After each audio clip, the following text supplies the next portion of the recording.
Metro railway purple এবং orange লাইনের 3টি স্টেশন তারাতলা, শখের বাজার এবং কবি সুকান্তকে বুকিং কাউন্টারবিহীন স্টেশনে পরিণত করতে চলেছে।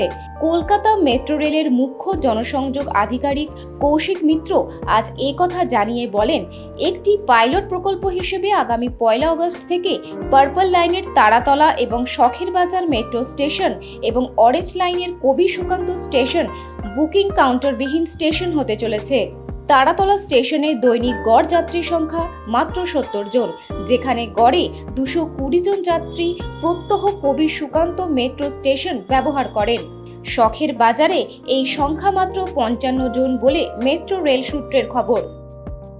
কলকাতা মেট্রোকে আগামী দিনে আরো স্মার্ট, আরো আধুনিক করার চিন্তা ভাবনা মাথায় রেখে আমরা 100% ডিজিটালাইজেশন কিছু স্টেশনে আইডেন্টিফাই করেছি। এই স্টেশনগুলোকে আমরা নো কাউন্টার স্টেশন হিসেবে চিহ্নিত করছি।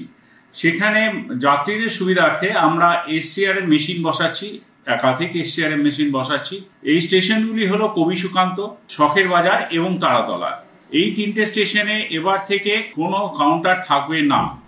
আমরা এই স্টেশনগুলিতে যাত্রীদের সুবিধার্থে ইউপিআই পেমেন্টের ব্যবস্থা রেখেছি, যেখানে টোকেন, স্মার্ট কার্ড তারা ইউপিআই পেমেন্টের মাধ্যমেই তারা কাটতে পারবে। স্মার্ট কার্ড রিচার্জও ইউপিআই পেমেন্টের দ্বারাই করতে পারবে। যতক্ষণ আমাদের ট্রেন অপারেশন চালু থাকে ততক্ষণই কাউন্টারগুলি খোলা থাকবে। যাত্রীদের এই দিক দিয়ে কোনো অসুবিধাই হবে না।